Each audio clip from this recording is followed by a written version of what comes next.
हम सभी इस सृष्टि के निर्माता के रूप में परमपिता भगवान ब्रह्मा को देखते हैं, जबकि संचालक की भूमिका भगवान विष्णु व संहारक महादेव स्वयं हैं। सृष्टि निर्माता भगवान ब्रह्मा की पत्नी का नाम सरस्वती है, लेकिन आखिरकार सरस्वती माता की कहानी क्या है, या फिर सरस्वती की उत्पत्ति कैसे हुई? हम आपको सरस्वती माता का जन्म, इसके पीछे का कारण, भगवान ब्रह्मा की पत्नी बनना इत्यादि सभी के बारे में विस्तार से बताएंगे। यह उस समय की बात है जब भगवान ब्रह्मा को भगवान शिव ने पृथ्वी के निर्माण का आदेश दिया था।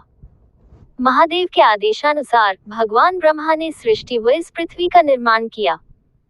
उन्होंने पृथ्वी में समुद्र, नदियां, पहाड़, जीव जंतु, पेड़ पौधे इत्यादि सभी चीजों का निर्माण कर दिया। अपने द्वारा पृथ्वी का निर्माण किए जाने के पश्चात जब भगवान ब्रह्मा ने उसे देखा तो उन्हें अपनी बनाई रचना में कुछ कमी लगी।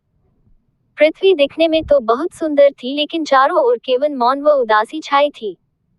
कहीं कोई ध्वनि व संवाद नहीं था एवं सब सूना सूना सा प्रतीत हो रहा था। कहने का तात्पर्य ये हुआ कि पृथ्वी में कहीं भी कोई ध्वनि या संगीत नहीं था, जिस कारण पक्षियों के चहचहाने, नदियों के बहने, हवा की सरसराहट इत्यादि कुछ भी सुनाई नहीं पड़ रहा था। ये देखकर भगवान ब्रह्मा अपनी रचना पर अत्यंत दुखी हो गए और इसका उपाय निकालने भगवान विष्णु के पास गए। दुखी मन से भगवान ब्रह्मा विष्णु लोक पहुंचे और उनके सामने अपनी समस्या रखी। उन्होंने भगवान विष्णु को बताया कि क्यों अब ये सृष्टि उन्हें ही चलानी है, लेकिन वे उन्हें ये सुनसान सृष्टि नहीं सौंप सकते, इसलिए इसका कोई मार्ग निकाले। भगवान विष्णु ब्रह्मा की चिंता का कारण समझ गए और इसके लिए उन्होंने आदिशक्ति को बुलाने का आह्वान किया। भगवान विष्णु जानते थे कि किसी भी चीज को पूर्ण केवल पुरुषत्व नहीं कर सकता और उसमें स्त्रीत्व का होना अति आवश्यक है। भगवान विष्णु के द्वारा आह्वान किए जाने पर मां आदिशक्ति वहां प्रकट हुई ताकि वे एक नई दैवीय शक्ति को जन्म दे सके।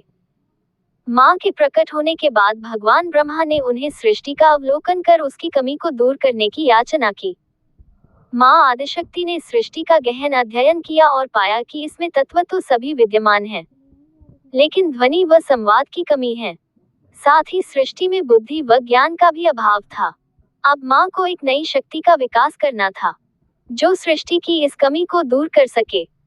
सृष्टि की कमी को दूर करने के लिए मां दुर्गा के शरीर से एक तेज उत्पन्न हुआ व उसमें से श्वेत वस्त्रों में 4 हाथों वाली एक दिव्य नारी प्रकट हुई। उसने अपने 2 हाथों में वीणा पकड़ रखी थी, वह तीसरे में वर्णमाला और चौथे हाथ में पुस्तक ले रखी थी। उस नारी का नाम सरस्वती रखा गया। मां सरस्वती ने प्रकट होते ही अपनी वीणा से मधुर संगीत बजाया।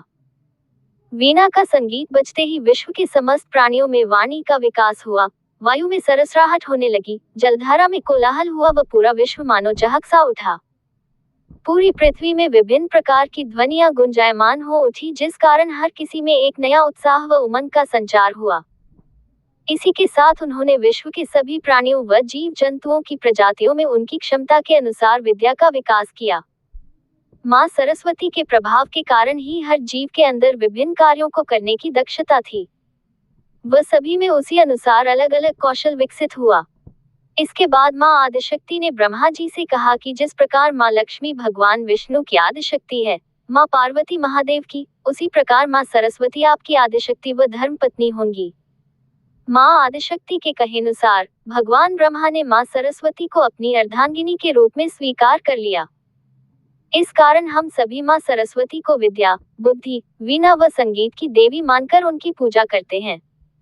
हर गुरुकुल व विद्यालय में विद्यार्थी मां सरस्वती की आराधना मुख्य तौर पर करता है।